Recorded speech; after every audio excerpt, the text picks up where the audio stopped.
Be aware that rehousing a camera involves disassembling and modifying the device, which may void its warranty, damage the camera, or cause malfunction if not done correctly. We do not accept responsibility for any damage, injury, or loss that may occur as a result of following this guide. Proceed at your own risk. Hello and welcome back to this tutorial on how to integrate the camera into the rehousing.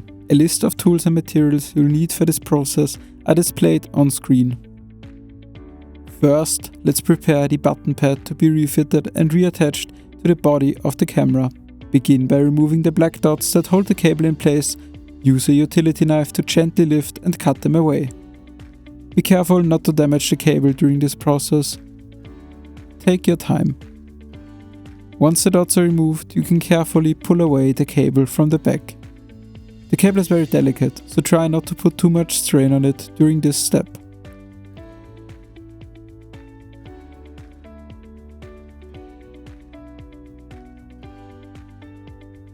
Next, we need to reattach the cable to the cable holder. To do this, slide it through the larger hole. If you're not concerned about damaging the back cover, you can also cut out this part for easier access. To make the cable fit, bend it as needed and slide it into place. Once it's in, press down the orange part of the cable holder to secure it. Now, let's slide the camera mount into the rehousing and attach the button pad.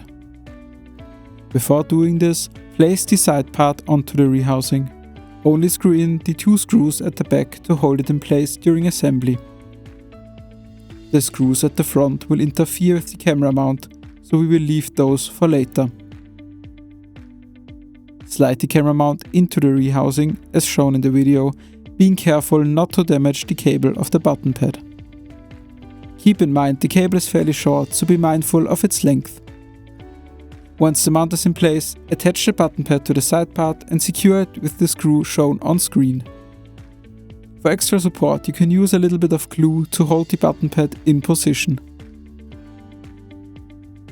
Finally, secure the camera mount by fixing it with 4 screws. And that's it, you've successfully integrated your camera mount into the rehousing. If you found this tutorial helpful, don't forget to like the video. We'd love to hear your thoughts, so leave a comment below and make sure to check out our other social media platforms for more content. Thanks for watching.